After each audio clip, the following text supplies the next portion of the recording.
தென்காசி மாவட்டம் சுரண்டை அருகே அச்சங்குட்டம் கிராமத்தில் சென்னை காமராஜர் சமூக நீதி பேரவை சார்பில் பெண்களுக்கு இலவச தையல், கம்ப்யூட்டர், தட்டச்சு உள்ளிட்ட தொழிற்பயிற்சிகள் வழங்க ஏற்பாடு செய்யப்பட்டுள்ளது. சென்னையை தலைமையிடமாக கொண்டு செயல்பட்டு வரும் காமராஜர் சமூக நீதி பேரவையானது கிராமப்புற பெண்களின் வாழ்வாதாரத்தை உயர்த்த பல்வேறு தொழிற்பயிற்சிகளை வழங்கி வருகின்றது. அதன் ஒரு பகுதியாக தென்காசி மாவட்டம் சுரண்டை அருகே அச்சங்குட்டம் கிராமத்தில் காமராஜர் சமூக நீதி பேரவை சார்பில் காமராஜர் இலவச கணினி மற்றும் தையல் பயிற்சி மையம் தொடக்க விழா நடைபெற்றது. இதற்கு நெல்லை தட்சணமாரா நாடார் சங்கம் தலைவர் RK காளிதாசன் தலைமை தாங்கினார். தமிழ்நாடு வணிகர் சங்கங்களின் பேரமைப்பு மாநில துணைத் தலைவர் கோல்டன் செல்வராஜ் முன்னிலை வகித்தார். தென்காசி மாவட்ட காவல் கண்காணிப்பாளர் அரவிந்த் தொழிற்பயிற்சி மையத்தை திறந்து வைத்தார். இவ்விழாவில் தொழிலதிபர் VK கணபதி, அச்சங்குட்டம் காமராஜர் இலவச கணினி மற்றும் தையல் பயிற்சி மைய நிர்வாக இயக்குனர் தங்கராஜா உள்பட பலர் கலந்து கொண்டனர்.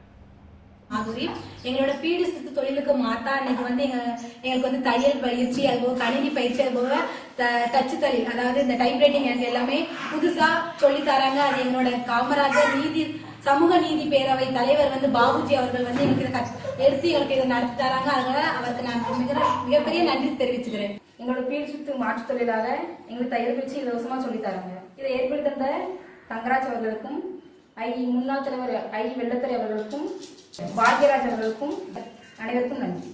காமராஜர் நீதி பேரவையினுடைய நிர்வாக தலைவர், நிறுவன தலைவர் பாபுஜி அவர்களுடைய உதவியோடும் ஆலோசனையாலும் நான் பிறந்த அச்சங்குட்டம் கிராமம் பஞ்சாயத்தில் உள்ள அனைத்து பெண்களும் மாற்று தொழிலாக சிறந்த வருமாய் தருவதற்காக கம்ப்யூட்டர் பயிற்சி, டைப்ரைட்டிங், தையல் பயிற்சி கொடுத்து அவருடைய வாழ்வில் மறு அவதாரம் எடுப்பதற்குண்ட சூழ்நிலையை உருவாக்குவதற்கு எல்லா வல்ல பொதுமக்களுடைய ஆதரவோடு இன்று ஆரம்பித்திருக்கிறோம்.